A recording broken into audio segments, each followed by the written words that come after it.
Last year, we had a little history. First time that all the professional sports commissioners were on the stage at the same time. It never happened ever, yet alone with an audience that are about empowering the underserved. This year, Charlamagne and I talked about something different and equally special. At a time where folks are suggesting that you are on your own, we say that's fine. Just show us the rules. It's the James Brown version of affirmative action. Open the door, I'll get it myself. So we start thinking about what have we built? What's sustainable? Not just the celebrity images, not just rocking the mic, owning it.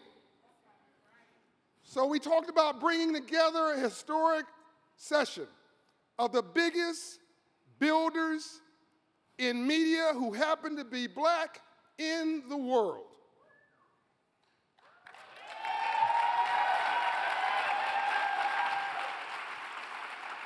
And just for clarity's sake, we almost had Tyler Perry. He was out of town.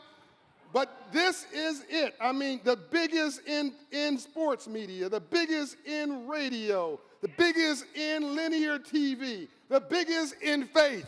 Give them some love. Yes, sir.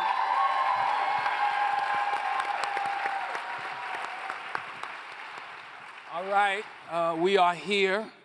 It's always good to start off with Pastor Roberts, right? How are you? I'm doing great. I'm excited to be here. Absolutely. What was the moment you realized I can't just, I guess be in media, you got to own some of it? You know, I think that moment really came for me. I was being invited to speak at different places, and I was sharing stories, and I think I was adding to other people's vision.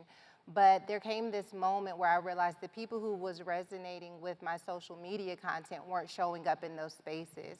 And so for me, I wanted to create a space where they could receive information, entertainment, and spiritual edification in spaces that resonated with them culturally. And so Woman Evolve for me was my response to creating that space, and I just couldn't have imagined how necessary that space was. Absolutely. Mr. Stephen A. Smith? Yeah. How are you, my brother? I'm good. Good to see you, bro. What was the moment you realized you can't just be in media, you need to own some of it? When I got fired. That would be a good place That'll to start. do it. That'll do it. I didn't think it was the best thing that ever happened to me at that time in 2009. But in the aftermath of all of it, as time went on, I later realized it was the best thing that happened to me to be told that you're no longer wanted, to go from having 4 jobs to 0 in a nanosecond, and to not have anyone, and I mean anyone, interested in you. You just found yourself feeling incredibly helpless. And I was, my daughter had just been born like 8 months earlier. And I'm looking at it as a guy that grew up poor in the streets of Hollis, Queens, wondering if I was going to be able to feed my daughter. I'm old-fashioned in that regard. You take care, and you're a man, you take care of your family. And for me to have that in jeopardy scared the living hell out of me. And so ultimately, when I scratched and clawed and I got my way somewhat back, looking at the media landscape and how print media was fading. It's not newspapers, it's not print per se, but newspaper. The newspaper industry was fading into the twilight. The advent of social media was coming into play. .coms, podcast, YouTube was on its way, etc. You saw all of this unfolding, and you started saying to yourself, okay, what is it that you can do about it? And the disadvantage that I was at, and a lot of people don't realize that if you're an artist, if you're an athlete, etc., one of the major advantages that you have that a lot of people don't realize is that when you come on board in the media industry, you're usually an independent contractor. Because I was a newspaper reporter, I was an employee. So I didn't have rights.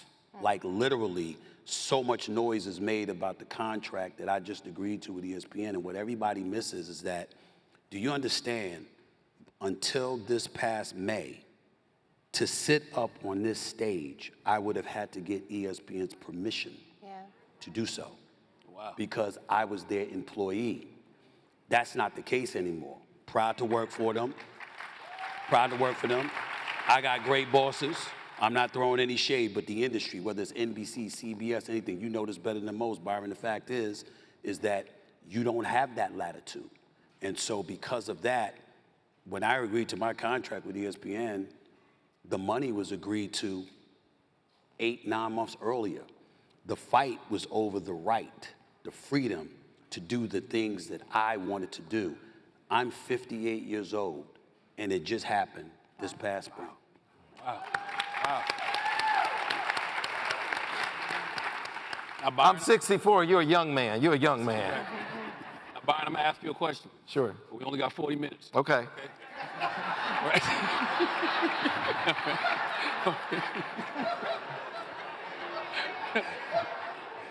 Now you've been fighting for ownership your whole career, right? Like, what's the biggest game you've learned about this system and how it actually works? Never stop. Next question. You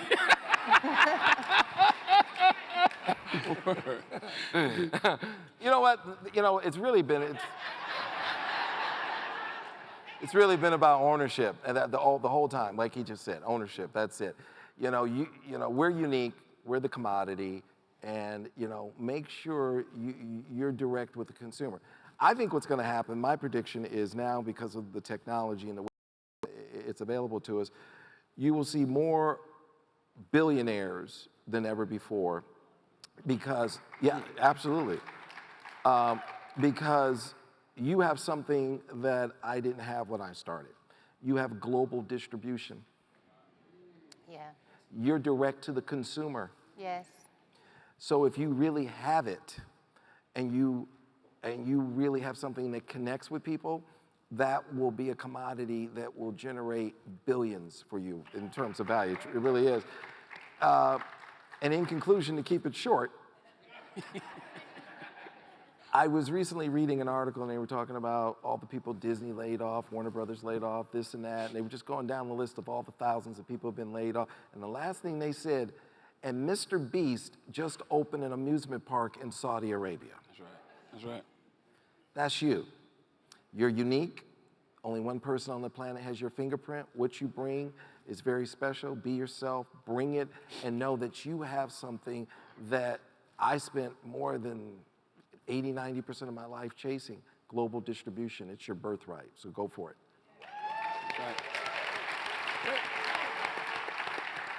Right. Where is the tipping point where talent becomes ownership? Like we heard Stephen A. say, like it just happened for him at 58. Like, where is that? I would say you could make that decision right now. Mm-hmm.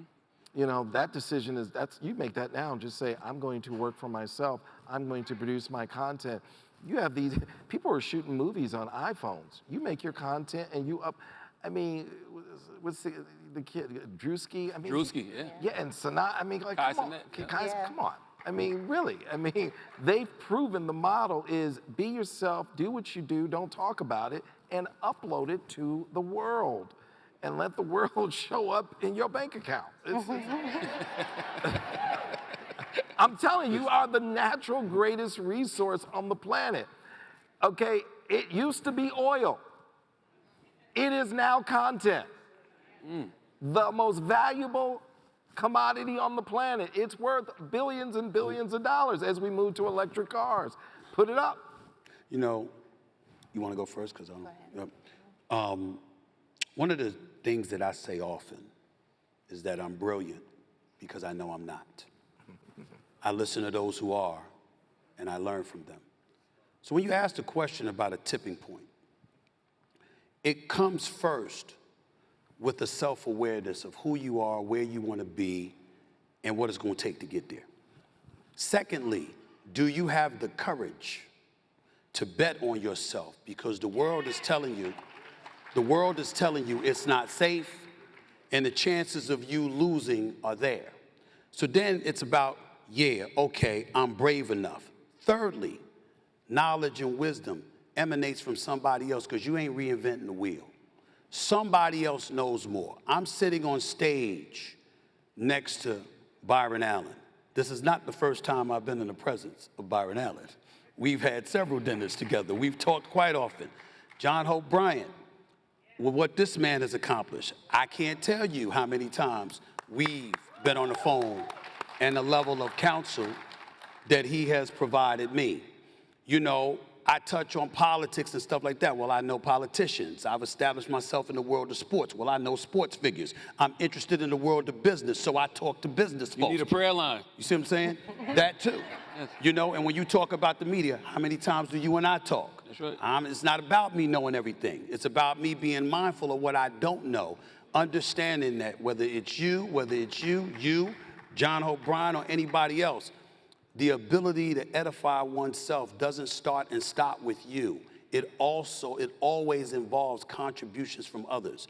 And when you know that and you embrace that and you accept that, your chances of failure diminishes drastically, because visionaries are edifying you and blessing you with their brilliance. And somehow, some way, every little crevice that you might miss, if you stood on your own, you won't miss it, because somebody is going to give you a nugget of wisdom that you can utilize. That's right. That's right. Sarah, for all the creators and entrepreneurs watching, what's the real blueprint for going from building a brand to building a company? You know, I'm going to be transparent. When I first started sharing my story, I thought I was just sharing my story.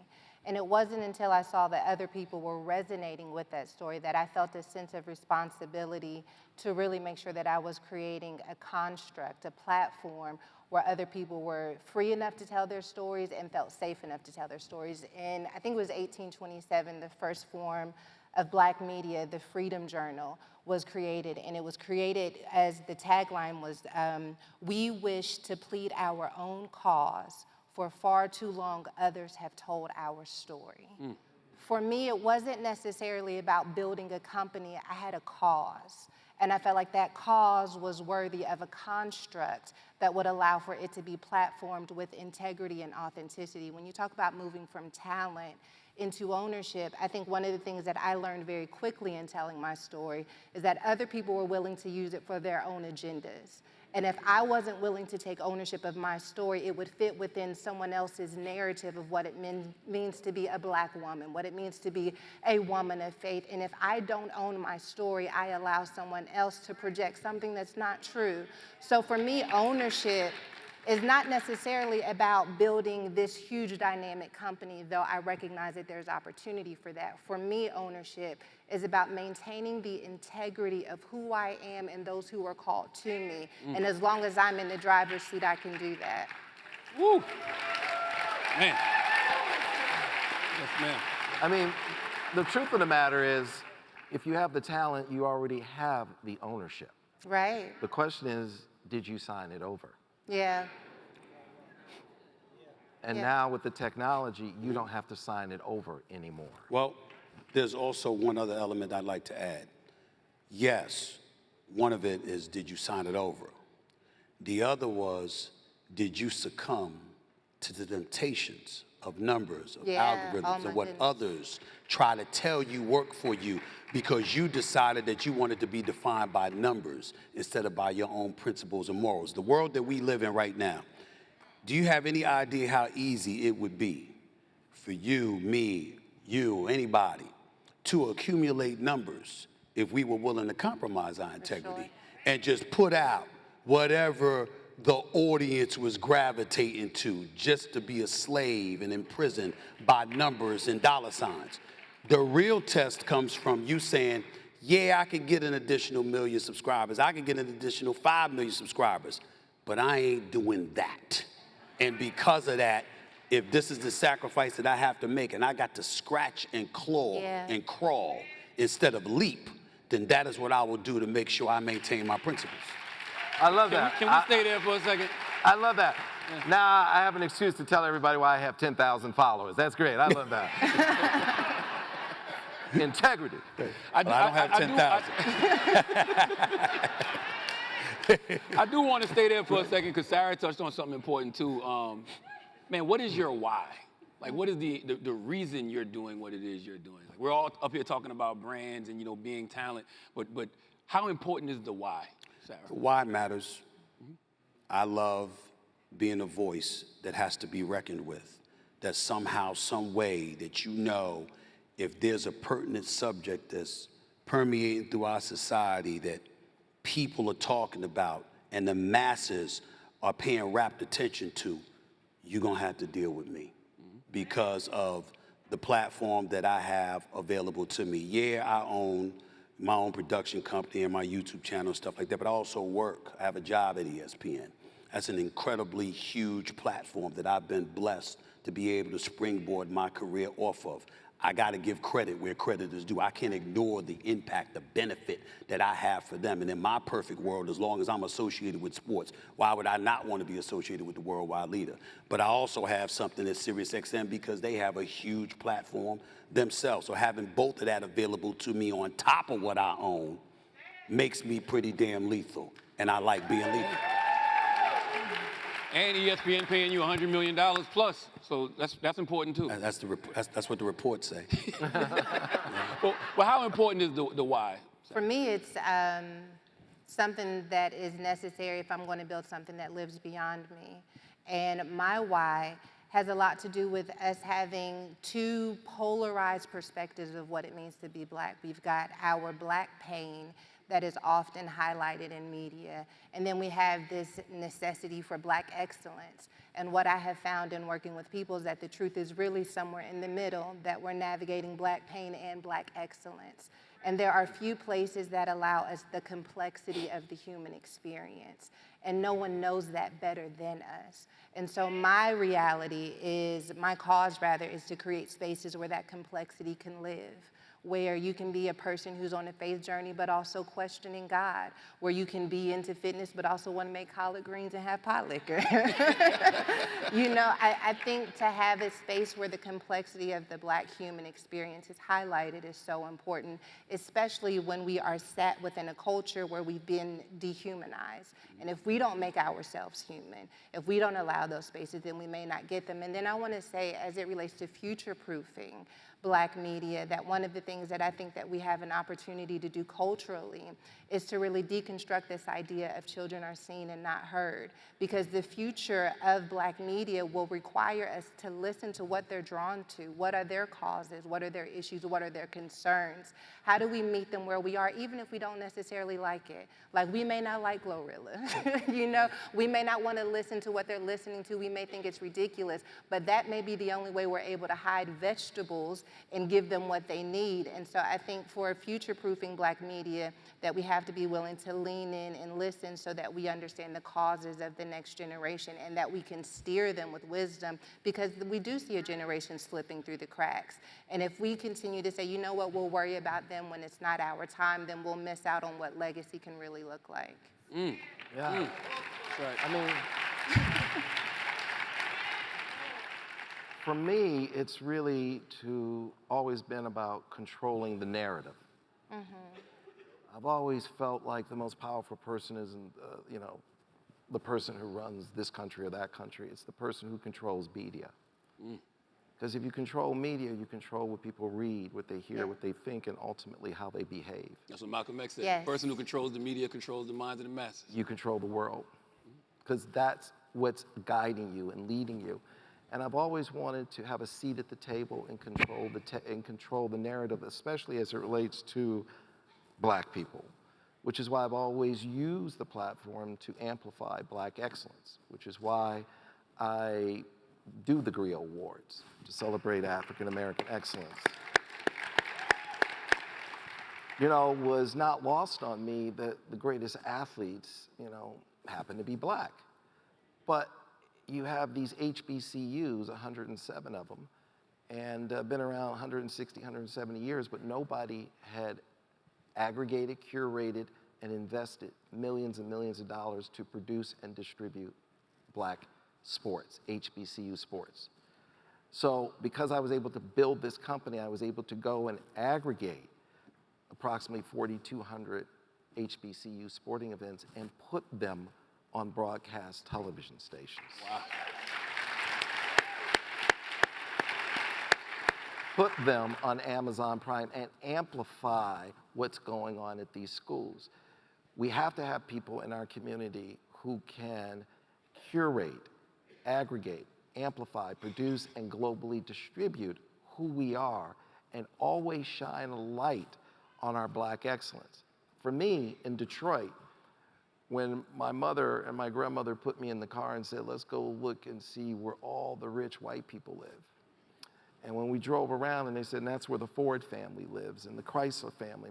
And all of a sudden they said, and that's where Berry Gordy lives. Yes. And when I saw that, I said, Berry Gordy lives there? They go, yeah, he's got a bowling alley and an indoor swimming pool. I go, over here with these rich white people? I might not be going to the factory. Because that's that image that you need, that beacon of light that draws you. And we have to be there for our children, because when they see us, then they know they can be us and they go for it. Yeah. That's right. You gotta be that light. Right. And you have to constantly show them your excellence. Show them. That's what I'm always doing. I'm showing them their excellence. Because I know when they see it, they're gonna go for it. Yes. Just like I went for it. Thank you, Berry Gordy. Yeah. That's right. You know, Byron, you brought up controlling, narratives, right? But nowadays it feels like algorithms decide what people see. How do black people protect narratives when the platforms aren't ours? Well, you know what? I mean, I think that we know the truth. We're authentic. We're going to cut through it. We know what's going to, we have that voice. You know, we are market leaders. We're global leaders. Our culture is the culture that is exported the most. It is. Whether you look at an example, whether it's in sports or whether it's in music or whether it's in fashion, we're the truth. And people, we're the truth. And you just have to be comfortable with that. You have to accept that, because the system is built to say you're not. And the system is constantly telling you you're not. And you have to just understand you are. Yeah. You are it. Well, you asked that question about narrative. As somebody that's on the air damn near 7 days a week, I gotta say this. Sometimes controlling the narrative is not being addicted to paying attention to the narrative. Yes. So I am lied on every day. And I mean every day. They make up some stuff about me. It's unbelievable, right? So you're not running for president? Well, I didn't say that. but in all seriousness, when I see something like that, yeah, you're absolutely right. Sometimes you got to speak up. But once you speak up and you put it out there, you got to be good. Yeah. You can't be addicted to always answering to everybody else's narrative about you, because most of the time, their narrative is inauthentic. If you're not looking for numbers, I'm not looking for numbers. We want them, but not at the price of us. Right. They need the numbers. They're prisoners to the algorithm. They're prisoners to the revenue that it could potentially generate, so they don't mind creating conversation no matter what kind of detrimental negative effect it may have on you, because it's to their financial benefit. And you're caught up in it to a point where over and over and over again, you might feel the need to respond. I might respond every now and then. I ignore 99% of the stuff that is said about me. I don't believe that. I follow It's the totally truth. It's the total truth. It's the total truth. Because people look at me and they see a response. What they're not seeing is the inordinate amount of things that are said and what I choose to respond to. So you might see a response 5 days a week, but you're ignoring the 50,000 comments that were made. I answered about 5. I didn't answer 50,000. I'm not thinking about that, because I know what their agenda is. And in the end, I might respond to this because it's to my benefit to do so. 99% of the time, it's to my benefit to ignore you, tell you to go kick rocks. You live your life, I live mine. And that's how you got to be. If you're addicted to constantly answering the shrapnel of criticism, vitriol, skepticism that's thrown in your direction, you're already lost. Yeah. You're already lost. Man, that's good. That's good, Stephen A. Sarah, how do you control that? Because you don't have the platform where you can just go out there and go off on people if you want to. Because everything that you do on Sundays is bigger than you. I could. You could, you know, you could. But when you out there on Sundays, what you do is bigger than you. So how do you handle that? You know, I'm a delicate flower. I don't like when people talk negatively about me. But I also realize that this is part of it. I try to make sure that I'm protecting my authenticity in the midst of it all. I think one of the most dangerous things that can happen to us as people of influence is that we begin to defend ourselves through our work. Work that started off as pure, work that had a certain cause, now becomes the platform we use to whoop the people who said something about us. And I think it takes away from those who were truly meant to be drawn to our calling. And so for me, I have to reclaim my identity from other people's narratives, because sometimes it is difficult, good or bad, to not fall into this idea of I am whoever people say that I am. I am who God says I am. You know, like, at the end of the day, I am who God, these scars, these triumphs, I am what my work has produced. I know who I am. And if you can hang on to who you are while building something that's bigger than you, you'll never have to worry about someone taking it from you because you held on to who you were in the process. And so when narratives are spinning and things are being said, I know who I am at the end of the day. And sometimes I have to log off because I do want to say something. I do. I want to say many things, many times.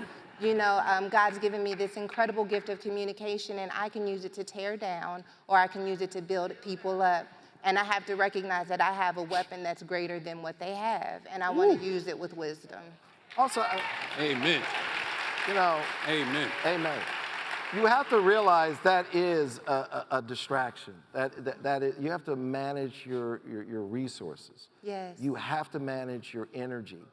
You know, when I started my company, and you know, I had salespeople, and it was interesting because I would always drill down with my salespeople.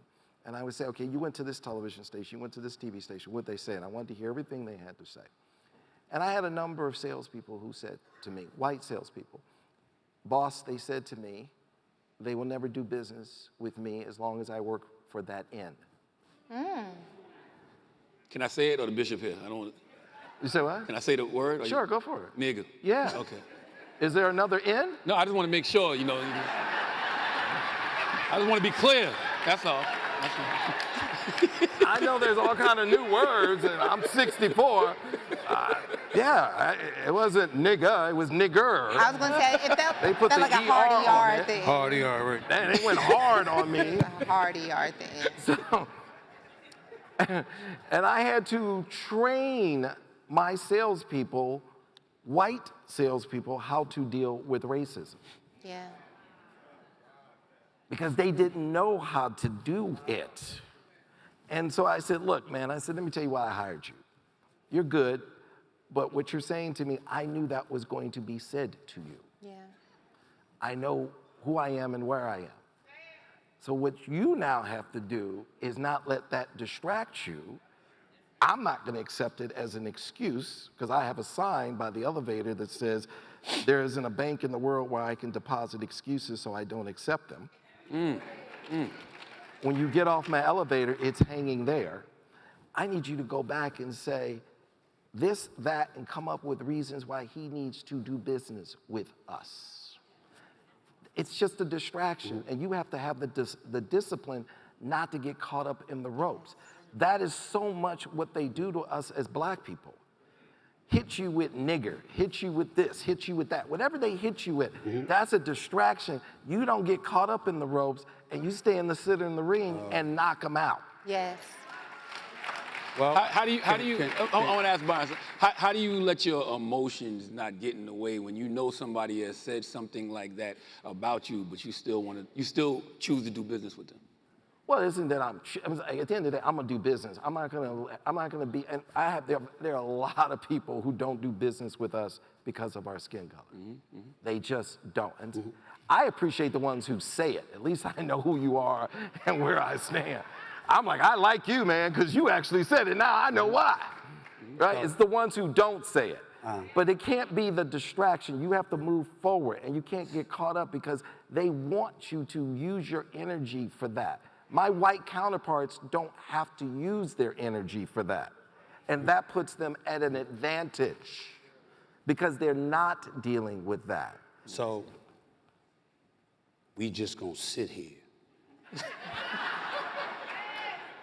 in a room like this, and nothing you said was false, because being black, living in America, that is inevitable. That don't faze me. I see that coming from a mile away. I expect it, I anticipate it, and I'm built to fend it off and to keep on marching forward. What about the black on black stuff? We just gonna ignore that? Just gonna ignore that. You know, ain't no white person called me a sellout. Ain't no white person called me a coon. We wanna talk about HBCUs? Google me, look up my record with HBCUs and what I've done to help HBCUs. That's been ignored because I have a take that for some reason, a few black people want to sit and act like the majority of black people feel this way, and all of a sudden they believe it empowers them to define blackness for us. Like, who told you you qualified? If I looked at you, your history, your track record, if I Googled you, what would I find out about you? I'm just saying this kind of stuff. As you're marching forward, you talked about business, okay? I listen to you all the time, you know that. I listen to you all the time, you know that, and a host of others. I think I've proven I'm about business, okay? The point is, as you march forward and you're about doing business, you can simply be about the business of educating us about what works and what doesn't. You right, that's wise. I don't blame you for feeling that way, but that ain't gonna work. And because you say that publicly, and my God, is this man guilty of this? Because this brother goes on the air all the time, all the week, looking out for us, educating us, watching our back, telling us what minefields are out there, and he gets crucified. I get crucified. Other people get crucified. When all we doing is saying, we've kind of been lucky enough to make it this far, so we've maneuvered our way through certain minefields that you might not know about, or you might miss, or you might step on and implode because of it. And we looking out. We ain't selling out, we looking out. But we're treated differently. And you can't be in a room like this and forget that subject, because I can make an argument that while racism is very prevalent, still exists, don't let anybody tell you otherwise, it doesn't affect us the way our own affects us. When our own are willing to tear us down. That's what I'm talking about. Okay. For the record, I've only said wonderful things about Stephen A. Smith. I love the brother. I watch him 7 days a week. I was gonna say that was very real. That wasn't AI, right? But AI is here, okay? Good or bad, AI is here. What's the opportunity and what's the danger for black storytellers, Sarah? Oof. Because I be seeing, sometimes they have you walking across the stage and I'm like, that's Say, not I fast would enough. never say that. I would just never pointed to say her because that. I love listening No, to her I talk. think that AI is an opportunity to level the playing field in ways that perhaps opportunity and education hasn't afforded black creators or entrepreneurs to be equipped. I think the dangers are obvious. I think not just the dangers with the ethics behind how the information is sourced, but I think the environmental dangers, which we aren't really unpacking to the full extent as we should. I think that it has to be used with wisdom and intention, but I do think that we also want to preserve what only a human can really give language to. And I think using it as a think partner and not as a tool to skip some of the lessons that you only learn through experience is going to be really important. I think we want to use it as a tool and not our primary source of building. But I mean, I think, you would have to be blind to not see where the obvious pitfalls are. But I do think that we are living in an age of opportunity. And I think to completely ignore it, which we have a tendency to do, I think especially if you've grown up in a more traditional Black space, the internet is the devil, shopping online is the devil, I don't fool with that, I don't fool with that. And then we end up being left behind. And so I think to ignore it completely is a mistake, but I think to understand how can it best be utilized to serve what it is I'm building is really important, so that we're not overusing, over-consuming in a way that's going to be detrimental and harmful long term. What you think, Stephen A? I think she's absolutely right. And I think that, listen, AI is not going away. Yeah. It's here to stay. And there are lives that are going to be ravaged, that's going to suffer because of it, because you're going to see millions of people losing jobs. Millions.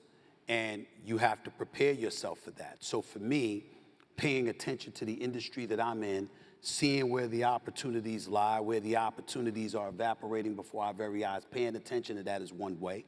Paying attention to the importance of ownership and knowing how to monetize your brand, not just now, but moving forward. Having the foresight, just like I did when I was in the newspaper industry and I knew to get away from that because the newspaper industry was going to be a dying breed because of the .com era and beyond.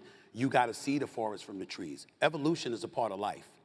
It's changed. My parents used to tell me they never thought the world was going to be the way that it was in the 90s and at the turn, 2000 and beyond, the way that it was in the 70s, the 60s, the 50s. But lo and behold, change came and people had to adopt. And the world is merciless in that regard. And so to know that, you attach yourself to the folks and to the industries where the knowledge resides. And you make sure to steal and peel as much knowledge as you can to turn around and give it back to those who may need it most. And in the process of doing so, you hope and pray that a minimal amount of folks will suffer because of it, as opposed to an inordinate amount of folks. That's all you can do. Yeah. What you think, Mr. Allen?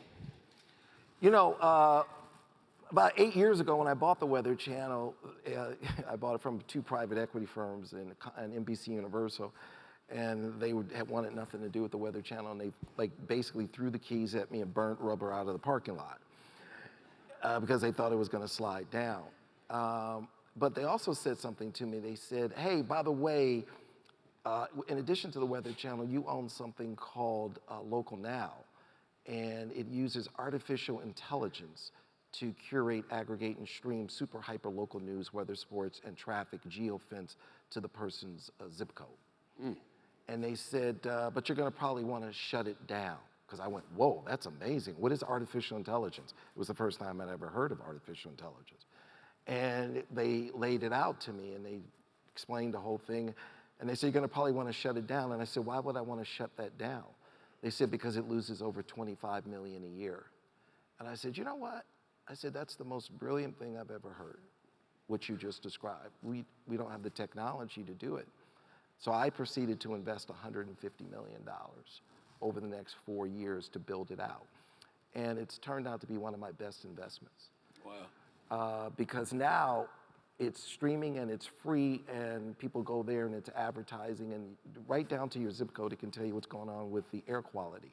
And I just said, this is something that's a breakthrough. So like everything else in life, you have to have balance, you have to measure it, you have to make sure that it's not being used in evil ways, and every invention that we have is always some bad actors out there who use it in evil ways. But I think it helps to level the playing field, and once again, a lot of folks, especially people of color, will have an opportunity to create enormous wealth for ourselves and in our communities using artificial intelligence.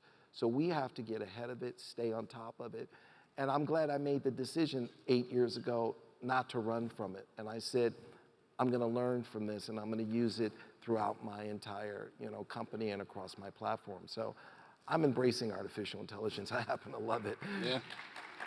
And we as a community, we have to invest more in our kids to make sure they master STEM. Yes. Science, technology, engineering, and mathematics. That is everything. We can't invest enough to make sure that our kids have mastered STEM, because that's what it's going to be about. Artificial intelligence, you're right, Sarah's right, it's here.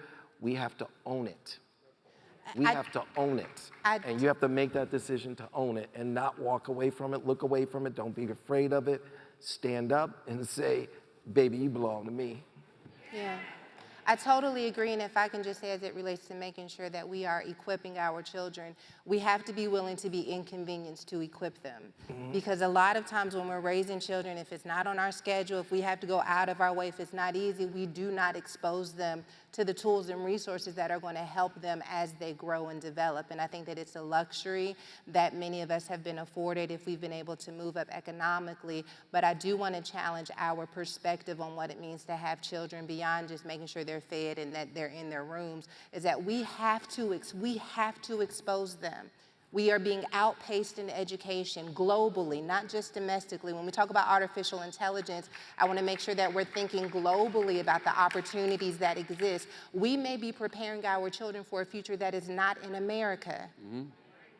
We may be preparing them to go back to the continent and to introduce infrastructure on the continent that allows them to see growth and development there. And so if we can think beyond our neighborhoods, beyond our communities, and recognize that we are raising global citizens, as much as we can pour and develop into them so that when they do move or when they do need to get out of here, they feel like they are equipped enough to build something outside of what's taking place in America. And I mean that wholeheartedly.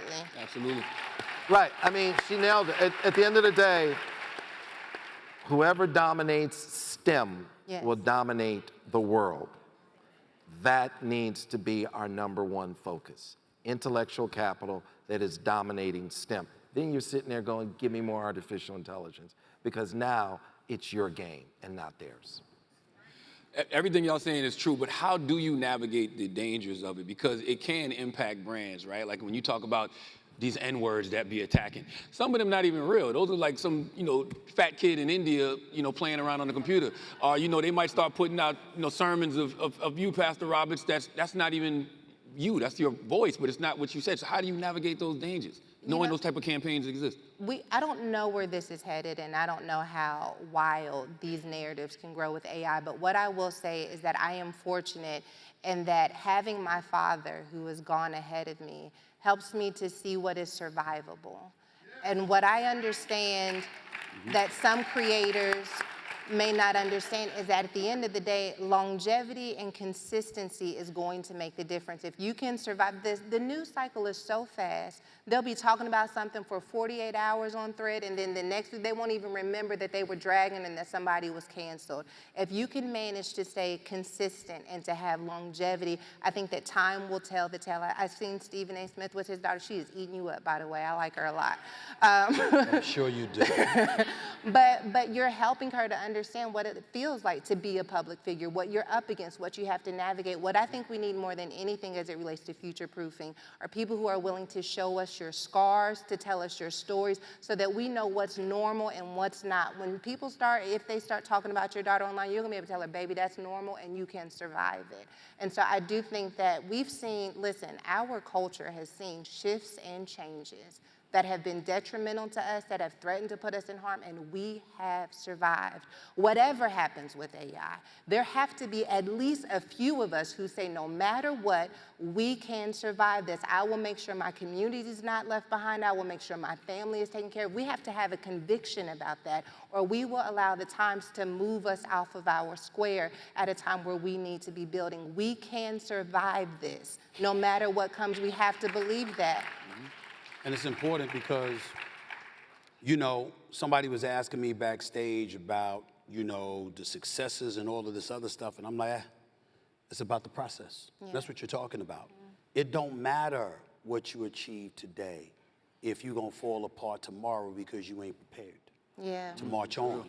The point is, it's about the marathon. It's not about the sprint. It's about the process, not about what it culminates into. Because there's always something more. And particularly on the subject of entrepreneurship and just owning a business and being about that, owning your own brand, et cetera, et cetera. I've had somebody tell me this a couple of weeks ago, and they said to me, the hardest part about owning a business is that you never feel, quote unquote, successful. Yeah. It doesn't stop.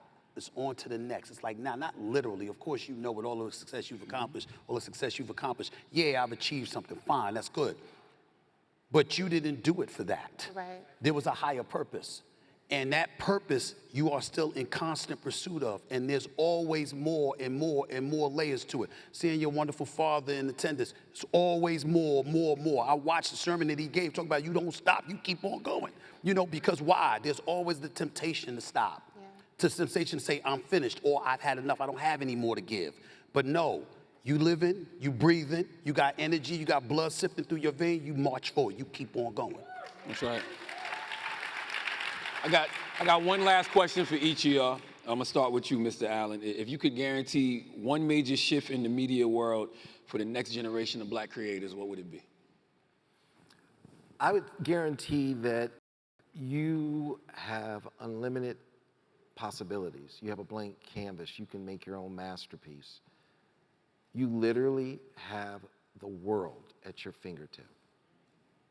And if you are authentic and honest and you share yourself, don't ever think about the money. Don't worry about the money. It will follow. You just now need to be yourself and get out there. Don't overanalyze it. Don't overthink it. Don't say you need this. You have everything you need and then some. You are well positioned to succeed, far greater than anybody I've ever seen. I'm watching folks just rise like you've never, like when I look at my show, Comics Unleash, I'm watching comics who were unknown and they go and they do something really funny, they go viral, and the next thing you know, they're playing theaters, they're playing arenas, they're playing stadiums. And that is the internet, and that is being authentic and talented. So I had an unknown comic on my show 15 years ago. Guy made $100 million last year. Okay? Most people, Nate Bargatze, very talented guy. Yeah, very talented. But he didn't do that through the traditional platforms of TV. He basically did it through being talented and internet. So you have unlimited potential, unlimited. You are good as it gets.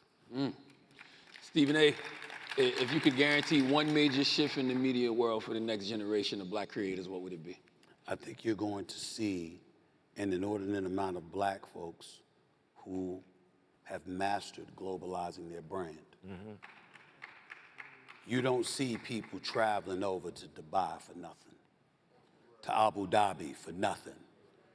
They ain't just going to party. Mm-hmm. They're going over there because they've learned that there's business that's happening across this globe, as you alluded to, and they want a piece of that action. That combined with the avenues that YouTube has created, there's an inordinate amount of opportunities that are available to you. I have officials in the Middle East on speed dial because they saw me on YouTube. I didn't know who they were. Asking others to get me over there to come visit them. I just went to Abu Dhabi last year. I've never been there in my life. But it was at the request of somebody that asked me to come over there because they saw me on YouTube. If you have people, you show us as a people, we have incredible intestinal resolve, incredible fortitude. With all that we've dealt with in this world and the things that we've overcome to still be able to stand tall and achieve what we have achieved, you can't stop us. You can try. But collectively, we're unstoppable. And the point is, when you have an avenue to communicate on a global scale, that opens the floodgates not just for STEM, but for creativity across all platforms. And we know that when you give us an opportunity to showcase our talents without limiting or confining us to a box, we are simply unstoppable. That's right. Pastor Jakes Roberts, I'm gonna ask you the same question. If you could guarantee one major shift in the media world for the next generation of black creators, what would it be? I would hope that black creators would not underestimate the power of a niche audience. I think so often we want the big, flashy, those moments where we're in stadiums and we think, well, if it's just a few thousand people or it's just a few 100,000 people, it'll never have the great impact of those who have millions. But Scripture says, if you're faithful over a few things, I'll make you ruler over many. If we can learn to master serving our niche audiences, it is a breeding ground for greatness. That a lot of things that need to be developed in us, a lot of the lessons we need to learn, we don't want to learn them in those stadium rooms. We want to learn them in rooms that may seem too small, that may seem like they don't matter at all, but it's developing us even when it's not necessarily developing the platform.